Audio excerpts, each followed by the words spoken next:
Beaucoup de choses sont nées autour d'un repas. Autour d'un repas, des tragédies grecques furent jouées. Autour d'un repas, le christianisme se mit en scène. Autour d'un repas, des serments d'amour furent scellés pour toujours. Pour notre troisième et dernier conférencier, le repas est ce que les philosophes dits des Lumières ont tant cherché sans jamais le trouver. L'expression du bonheur. Le bonheur d'une trop rare communion familiale, le bonheur d'un plat de grammaire qui, sans le savoir, avait déposé au fond de l'assiette de son petit-fils le goût de sa vocation. Répondant à l'appel baudelairien d'une invitation au voyage, ce fils de Narbonne dut un jour partir, tracer son propre chemin. Un cheminement de plusieurs années pour se former, se forger, tour à tour dans de prestigieux établissements de Paris, de province et de l'étranger. Et comme dans tout voyage, comme dans tout pèlerinage, il y eut un départ et il y eut un retour, le retour aux éternelles racines. La philosophe Simone Veil, dans son livre L'Enracinement, écrivait que l'enracinement était peut-être le besoin le plus important et le plus méconnu de l'âme humaine, qu'il conserve vivant certains trésors du passé et certains pressentiments d'avenir. C'est ainsi qu'en 2004, dans l'ancien oratoire du Moyen-Âge de l'abbé Saint-Crescent, il rejoint le chef Claude Giraud, son père, recréant de ce fait l'ancienne communion des tables familiales de son enfance. Transcendant les rudesses de sa vocation, se faisant le continuateur de l'œuvre paternelle, tel le poète trouvant dans les épreuves la quintessence de son art, rejetant aussi la vanité, il a, comme le dirait Guillaume Apollinaire, rallumé les étoiles. Il est l'une des grandes fiertés de Narbonne et des Narbonnais. Mesdames et messieurs, le chef doublement étoilé au guide de Michelin, Lionel Giraud.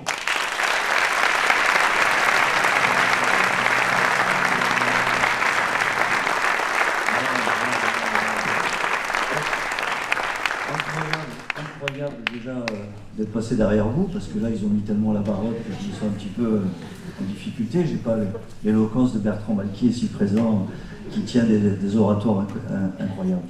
Alors pour ma part, oui, c'est vrai que c'est déjà une performance pour moi de venir devant vous, parce qu'on est souvent un peu des hommes de l'ombre, comme j'ai tendance à dire assez habituellement. On travaille dans une cuisine et c'est vrai que chez nous l'excellence et l'exigence du résultat permanent fait que on est affairé derrière et dans l'ombre et on est souvent très mal à l'aise en public. Donc je fais un gros travail sur moi ce soir. Pour la tranquillité d'esprit, j'ai fermé mon établissement pour être bien avec vous, pour passer un moment de partage, de convivialité, entendre des choses incroyables sur ton parcours sportif. Moi je suis finalement, au mieux, j'ai cuit une saucisse bien une fois et c'est déjà beaucoup. Donc voilà, votre entrepreneuriat est juste exemplaire et si un jour j'atteins ce genre d'excellence, j'en serai plus qu'heureux et satisfait. Mais voilà, plaisanterie à part. Je vais vite faire une petite présentation. C'est vrai qu'il y a 30 ans, j'ai décidé de suivre la voie de la cuisine, la voie paternelle, on va dire, parce qu'il y avait cette espèce d'exemple au quotidien, de faire bien à manger, de faire bien les choses. Et j'ai remarqué, du haut de mes 10 ans, je crois, 10-11 ans par là, que les gens, quand ils venaient déjeuner ou dîner, ils repartaient avec le sourire, avec la joie, avec les plaisirs, avec les rires. Et je me suis dit, mais ça, c'est quand même un métier sympa. On fait rire les gens, on les fait rigoler, enfin, rigoler, c'est la même chose, mais on les amuse, on les éclate, et ils partent avec des bons souvenirs, parce que j'ai eu tout à l'heure l'honneur de rencontrer un monsieur qui était venu chez moi il y a 22 ans, et qui m'a dit, vous m'avez fait manger du poivron avec des olives, c'était un truc de fou, je m'en rappelle encore et tout, et ça, je trouve ça bon, finalement, qu'à travers l'alimentation, on puisse marquer les esprits, et sur un travail qui est tellement éphémère, finalement, parce qu'on va passer 12 heures de sa journée à faire un plat qui finalement va être mangé en 5 minutes, mais on espère toujours qu'il laisse des traces. Donc la quête de l'excellence, elle est liée à ça. Vous avez parlé de résilience, c'est vrai que ça fait partie des choses importantes. Et donc il y a 30 ans que je suis rentré dans ce métier, je n'aurais jamais pensé à quel point il fallait être rigoureux, régulier et sur le long terme. Parce que finalement, un métier de cuisinier, c'est un métier tellement éphémère que si on n'est pas bon sur le long terme, on ne se rappelle pas de vous si vous avez fait une seule fois un bon plat. Et ça ne marche pas. Donc il faut persévérer, s'entraîner. Je me rappelle mes copains qui se foutaient de moi, ils disaient « Ah mais toi le soir tu vas travailler, nous on est en soirée pop up, à toi le week-end t'es au boulot et nous on est en pop up ». Et voilà, et je disais, ben oui, c'est pas sympa ça. Et puis à la sortie, finalement, on a cumulé des heures et des heures et des heures de pratique supplémentaires aux autres.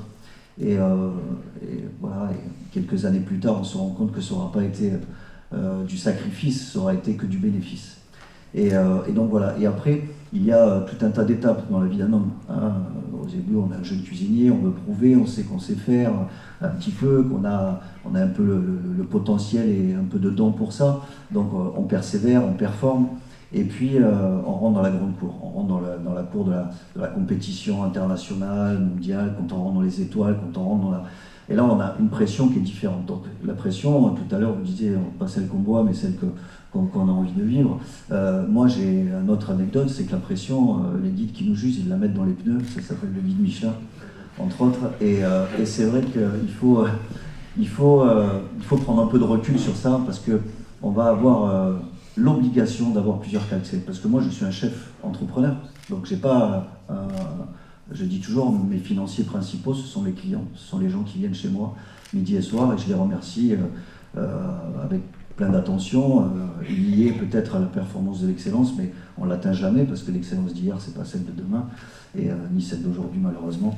Et donc ça, il faut savoir être un petit peu, on va dire, performant sur l'ensemble de l'univers qui m'impose. Alors, on a longuement débattu sur l'intérêt, finalement, on crée un univers, c'est un peu une forme d'égocentrisme, mais au bon sens du terme. On crée un univers qui tourne autour de soi, et sur laquelle nous dépendons finalement de beaucoup d'hommes, ou de femmes, pardon.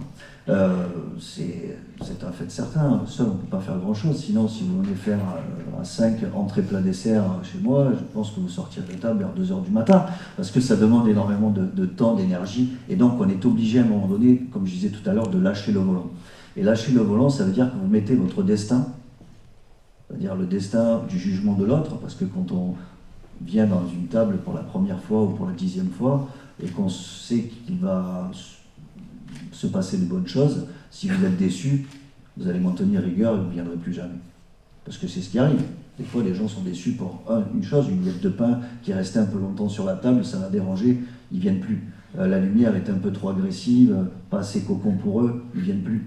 Un assaisonnement un peu loupé, ils ne viennent plus. Et ça, c'est des choses qu'il faut quand même commencer à entrevoir, et que donc, si on n'est pas poussé et voué à pratiquer l'excellence au quotidien, bah finalement, votre business, il est mort.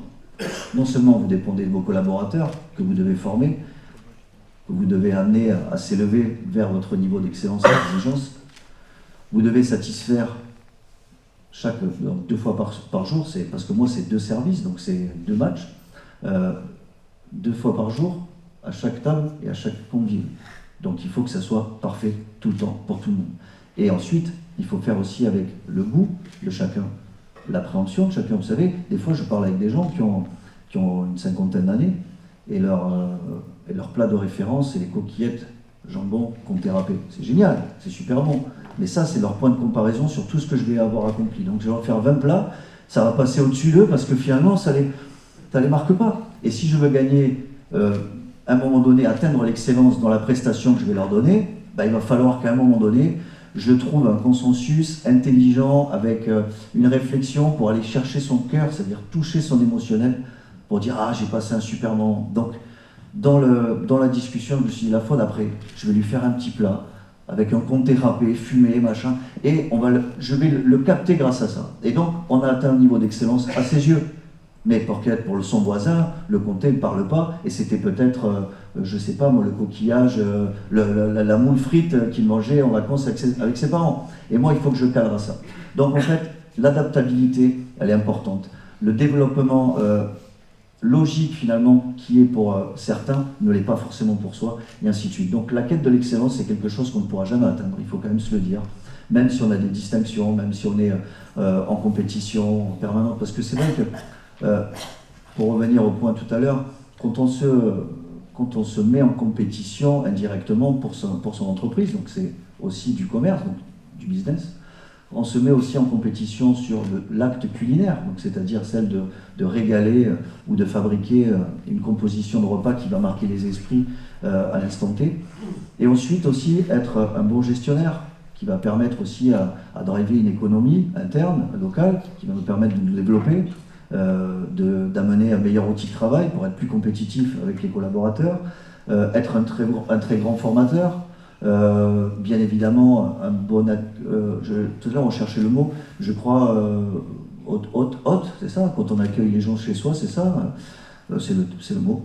Et donc voilà, donc il faut être performant dans tout. Et ensuite, je me suis rajouté une autre étape, donc il faut être... Alors je les appelle, les gens qui sont à la quête de l'excellence, comme vous, parce que moi en fait, jusqu'à ce qu'on vienne me chercher pour faire une conférence dans l'excellence, je ne savais pas que j'étais dans l'excellence. Mais c'est bien, ça me fait plaisir. Ça veut dire que... Non, mais ça veut dire que la remise en question est permanente et qu'on n'est jamais satisfait. On n'est jamais au bout des choses. Et donc, l'excellence, elle est pour tout le monde. On peut l'atteindre chez tout le monde. On a évoqué des exemples... Vous allez boire un café, 1,10 €, ou ouais, je crois que c'est 1,10 €, 1 € aujourd'hui. Vous allez dans un endroit où vous avez une coulure sur la tasse de café, où il reste peut-être une petite trace sur la cuillère qu'on vous a mis à côté, et on va vous mettre un petit produit manufacturé sous cellophane sur le coin de la tasse.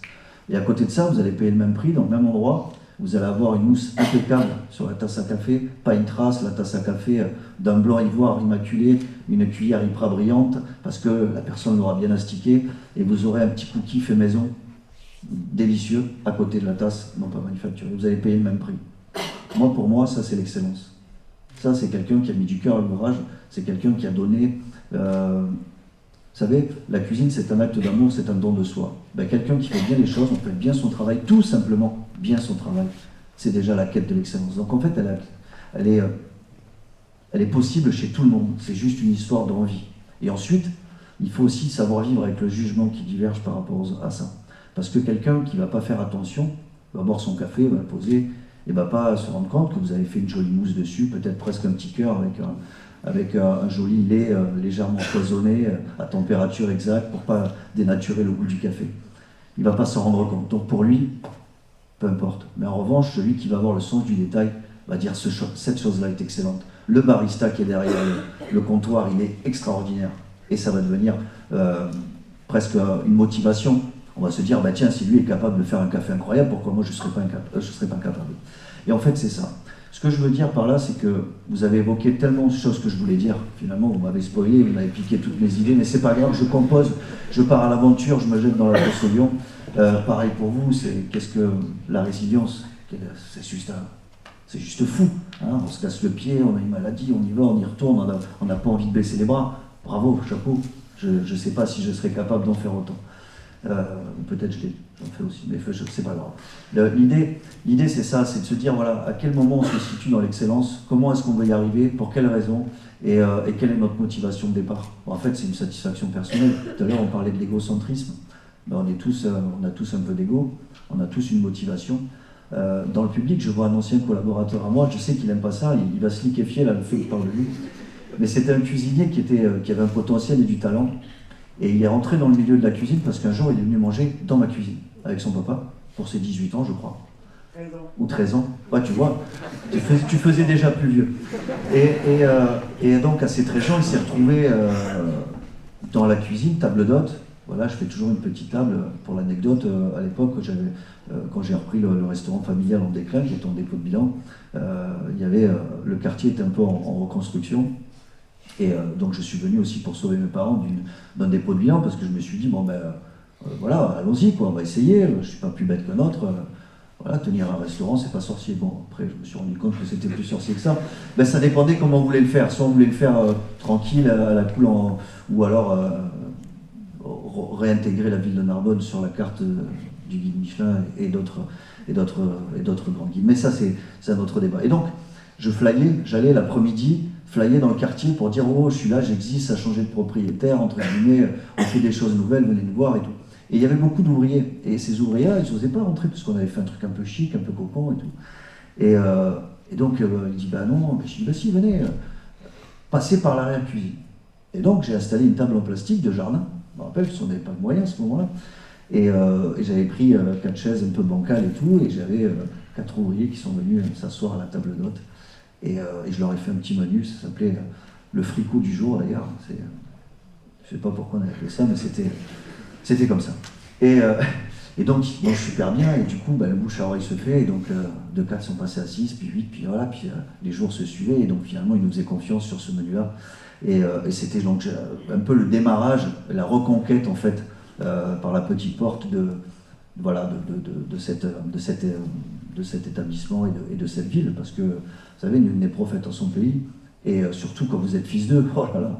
Alors là, si vous n'êtes pas au top du top du top, on vous mise pas un centime sur vous, vous avez déjà perdu d'avance. Donc la motivation de l'excellence, je pense qu'elle vient à partir de ce moment-là. Et ensuite, il y avait une phrase qui m'avait beaucoup ému. Je crois que j'avais 11 ans, on mangeait une sole dans un petit restaurant à côté des Halles de Narbonne, que vous connaissez tous sûrement. Et il me dit, ouais, quoi, tu veux faire ce métier? Je lui dis, ouais. Alors moi, mon seul raisonnement, c'était, je ne vous vois pas, vous êtes tout le temps au travail, donc si je fais ce métier, je veux vous rejoindre, donc moi, je pourrais passer un peu de temps avec vous. Étant enfant seul, c'était souvent un peu le dilemme pour moi, c'était de jamais voir mes parents. Et donc, je me suis dit, allez, je vais faire le même métier que on y va, mais l'autre, il me regarde, mon papa me regarde, il dit, t'es sérieux? Si tu fais ce métier, il va falloir que tu sois meilleur que moi. Et là, je me dis, mais pourquoi? Pour quelle raison? Et en fait, j'ai compris bien après, c'est que quoi qu'il arrive, on vous jugera par rapport au travail qu'il a accompli lui, ou ce qu'il aura fait avant vous. Et donc, le parcours fait que je rencontre ce jeune homme, âge de 13 ans, il est dans ma cuisine, il devient passionné, et il intègre le métier. Et alors, ce qui est rigolo, c'est qu'il se rend compte que lui aussi, finalement, c'est pas juste un instant T d'une table de 2 heures de repas, il se rend compte que c'est un enchaînement de travail du matin au soir, parce que je suis un travailleur du matin, donc on attaque à 8h30, mais je suis aussi un travailleur du soir, parce que je remets ça le soir de 18h à minuit ou 1h du matin. Et finalement, il s'est dit, ouais, quel engagement, quelle résilience, quel travail, ça demande énormément pour au final avoir des gens contents, des fois pas contents. Donc finalement, est-ce que le jeu en vaut la chandelle? Et ce jeune homme est rentré dans l'excellence. Il a vu ce que c'était l'exigence, et il l'a transposé à sa nouvelle activité qui est celle de coutelier. Je trouve ça incroyable. Il est arrivé cuisinier, aujourd'hui il fabrique des couteaux. Vous verrez ce qu'il fait, c'est juste dingue. Et puis le paradoxe, c'est qu'il a les mêmes initiales que moi. Il s'appelle aussi Lucien Garcia, donc Lionel Giraud, LG. Et donc il s'est servi un peu de mon image, un peu de ma communication. Il s'est dit, chef, est-ce que voilà. Et donc on lui a fait confiance, on lui a fait faire des couteaux pour notre table, et il y a marqué LG sur la lame des couteaux, donc tout le monde pense que c'est le mien. Mais en fait, finalement, ça reste laissé. Donc voilà, c'était la petite parenthèse parce que je le voyais dans la salle et je voulais le partager ça avec vous. Mais voilà, la vie est faite pour aller vers l'excellence, tout en chacun. C'est certes des sacrifices, mais c'est aussi des rencontres, c'est aussi des moments de partage, de rigolade. Je consacre énormément d'énergie et de temps à mon métier, mais j'ai aussi décidé de faire un peu plus que ce que tu disais tout à l'heure, c'est aussi de donner à ma famille. Donc je veux être le super-héros de mes enfants, de ma femme, je veux être le super-héros de mes collaborateurs, je veux être le super-héros de mes clients, le super-héros de ma famille, en fait, tout simplement. Et donc je m'impose cette rigueur supplémentaire. Et tu as raison, on ne peut pas être bon dans tout.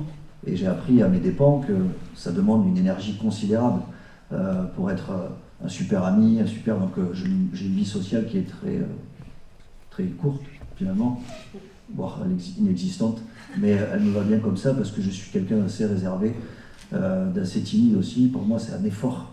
Vous ne pouvez pas vous imaginer à quel point c'est un effort, et elle le sait, parce qu'elle est venue trois reprises voir si j'étais capable de tenir les 15-20 minutes, parce que moi, quand elle m'a dit 15 minutes, j'ai dit, mais vous plaisantez, 15 minutes, c'est pas possible. Qu'est-ce que je vais raconter en 15 minutes? Mais voilà, mais finalement, vous avez un peu mâché le travail, parce que vous avez déjà résumé beaucoup de choses à vous deux, et moi, j'arrive derrière, et j'ai plus qu'à me nourrir de votre talent. Voilà. Donc, merci beaucoup. Je pense qu'on a fait le tour de la quête de l'excellence. Donc pour moi, à mes yeux, elle est facile d'accès pour tout le monde. C'est juste un peu de travail, de la résilience, des heures d'investissement personnel, mais qui ne le fait pas. Quand on veut bien faire les choses, regardez, quand vous recevez un ami ou la famille à la maison et que vous voulez mettre les petits plats dans les rangs, bizarrement, vous allez passer 5 heures dans la cuisine et vous n'allez pas voir le temps passer. Votre femme, si, par contre, parce qu'elle va avoir autant à ranger que vous, le temps que vous avez fait à cuisiner. Si vous n'êtes pas organisé, mais tout est une question d'organisation. Il faut que les choses soient claires dans votre tête. Voilà, quand on veut finalement faire juste un acte positif, un acte bon, moi je l'appelle comme ça, un acte bon tout simplement, ça nécessite de s'y impliquer du point de vue personnel. Et c'est ça le départage pour aller vers l'excellence. Ensuite, forcément, les distinctions viennent un peu chambouler tout ça. La compétition aujourd'hui, elle est mondiale pour moi, alors que je m'en étais pas préoccupé. Je pensais que c'était juste, comme je vous disais tout à l'heure, cuire bien la saucisse, bien faire une bonne purée, c'était déjà pas mal. Je me suis rendu compte que ça suffisait pas. J'ai créé un bistrot, je me suis dit tiens, diversification. Aujourd'hui, il faut apprendre à vivre avec sa société. La restauration, c'est le reflet des sociétés. Il faut savoir que chaque évolution sociétale a eu comme exemple la restauration. Vous avez parlé tout à l'heure du passé avec Antonin Carême, le repas des apôtres. Voilà. L'alimentation, la nourriture est à un moment toujours liée avec les phénomènes de société. Et donc, quand on a eu, on va dire, les 30 Glorieuses, on avait des cuisines qui étaient grasses, très riches, opulentes. C'était les 30 Glorieuses, il fallait. Et puis, nos aïeux, ils tenaient la route, quoi. Aujourd'hui, on ne mange pas. Comparé à eux, déjà, ils se rinçaient la glotte, pas avec de l'évian, mais avec un verre de Beaujolais nouveau. Ça, c'était la base. Et juste après, ils se faisaient un chambertin, quoi. Enfin, je veux dire, c'était logique. Et puis, c'était 4-5 bouteilles minimum, donc les calories étaient bien. On commençait par une poularde, un saumon Bellevue. Derrière, on finissait avec un chapon. Et puis, si la soirée était bonne, un sanglier sauce grand veneur. Je peux vous dire que voilà, ça finissait avec des babas à la crème, des babas au rhum à la crème, bien, hein. Et puis une bonne eau de vie et quelques petits ortolans au cas où qui passaient entre deux. Ça, c'était un repas traditionnel. Effectivement, on a un petit peu revu la copie. Donc, les restaurants s'adaptent à la société, analysent un peu les besoins aussi. Et je me suis dit, tiens, pourquoi pas monter un petit bistrot de quartier un peu sympa dans la ville de Narbonne qui donnera seulement peut-être une autre possibilité et une autre facilité d'accès à mon univers, à celui qui est finalement celui de faire à manger. Et de donner le meilleur de soi-même au quotidien.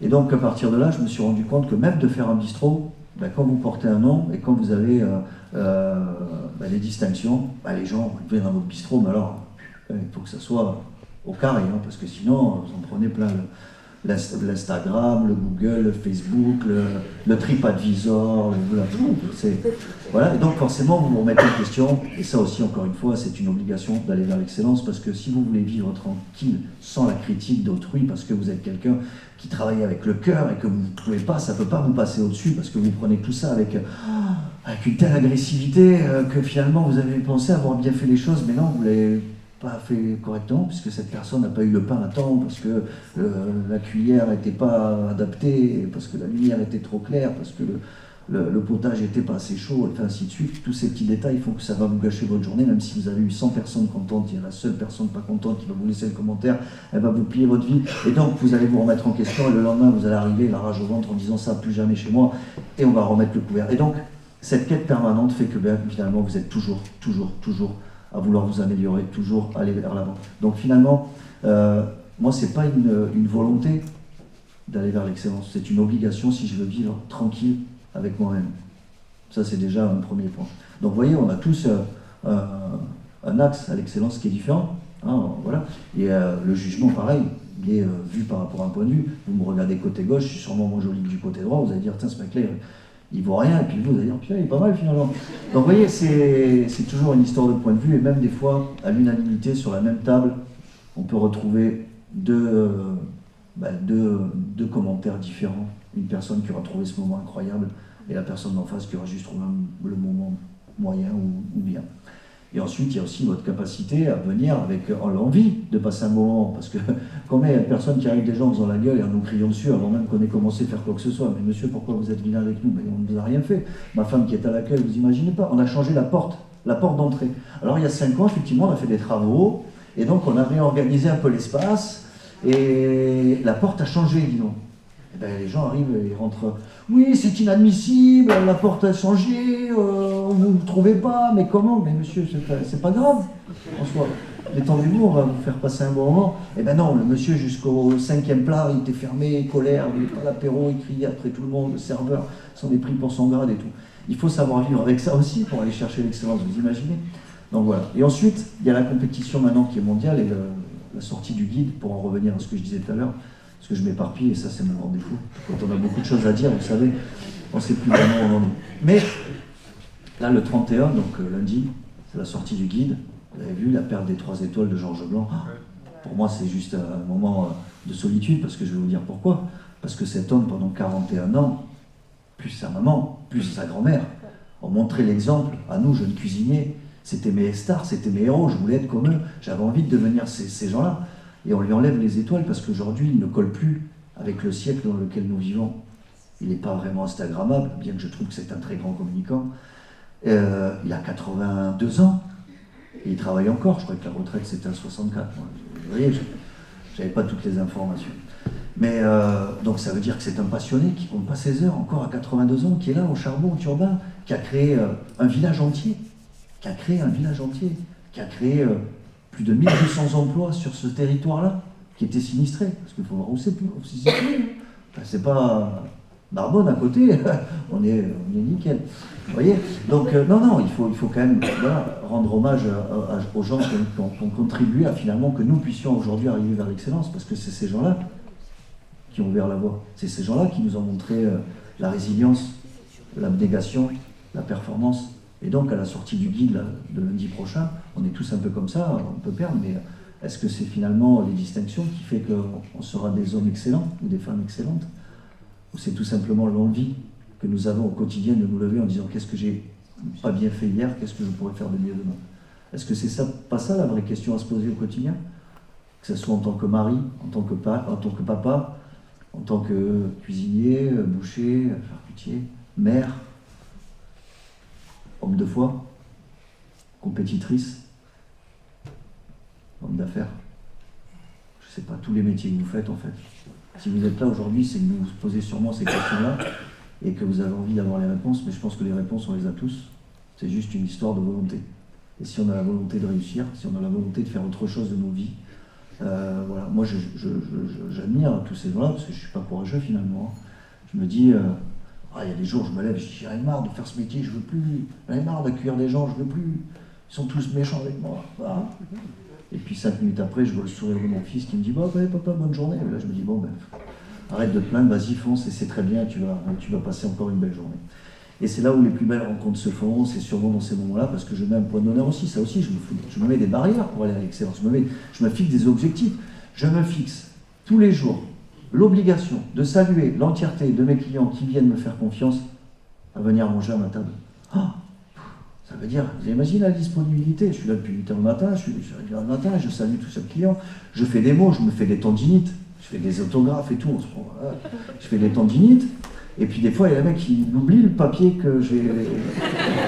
Ça, je dis, c'est pas cool quoi, mais c'est pas grave, j'ai fait l'effort, et des fois je suis courrier à tout, quand vous allez faire vos courses à Carrefour, et que vous laissez plus que dans mon restaurant, dans votre caddie, le grand patron, il descend pas vous faire un petit mot sur votre ticket. Alors, ne l'oubliez pas s'il vous plaît. Donc voilà, mais c'est vrai que encore une fois, c'est toujours une histoire de volonté. Je pourrais ne pas faire ça. Parce que finalement, ça m'oblige à être tout le temps là. Et comme je disais tout à l'heure, si je suis là avec vous ce soir, si je veux avoir la tranquillité d'esprit finalement de partager ce moment-là avec vous, je ne peux pas avoir le restaurant ouvert. Parce que sinon, je suis angoissé, je suis stressé, j'ai lâché le volant, quoi. La voiture, elle roule toute seule, j'ai lâché le volant, et si ça ne marche pas, le virage mauvais, imaginez ce soir, j'ai un inspecteur. Qu'est-ce qui se passe? Et il y a un problème. Je ne vais pas assumer. Voilà. Donc 31 mars, sortie du guide Michelin, hop, ça va, ça vient. On apprend aujourd'hui qu'avec, bien sûr, cette nouvelle ère, cette nouvelle décennie, 2020, après 2020, ça a été très compliqué sur tous les points de vue, au niveau sociétal. Le recrutement, mais moi, il faut que je garde le même niveau. La compétence des collaborateurs, mais il faut que je garde le même niveau. Le changement permanent, parce qu'à un moment donné, ça ne marche plus. Il faut revoir la copie. Donc, on réduit les heures, on change notre façon de penser, on a des collaborateurs qui s'en vont pour faire d'autres aventures, mais ça fait même pas un an que t'es là, mec, reste avec moi, on est bien, non ça. Ouais, mais non, je veux faire autre chose. Ok, très bien, il faut que je recrute, il faut que je reforme, il faut quoi. Et donc, on repart tout le temps à zéro. Mais dans le regard des clients, il faut que ça soit toujours parfait, que je sois toujours dans l'excellence. Mais moi, quelle souffrance, je repars tout le temps à zéro. Et ça, c'est fou. Donc, qu'est-ce qui se passe? On réfléchit, on dit, il faut que je change ma façon de manager. Non, en fait, ça n'est pas de là, c'est juste l'envie du monsieur qui a changé. Alors, il faut que je modifie mon entreprise. Non, en fait, si tu fais moins, en fait, il n'y a plus d'entreprise. Donc, tu ne peux pas faire différent. Et donc, chaque choix que je vais prendre, elle peut être préjudiciable et elle peut aussi nous faire perdre cette quête de l'excellence et donc cette étoile. Parce que si l'excellence ce n'est que les étoiles, finalement on peut la perdre du jour au lendemain pour X raisons. Donc voilà, c'était mon moment à moi.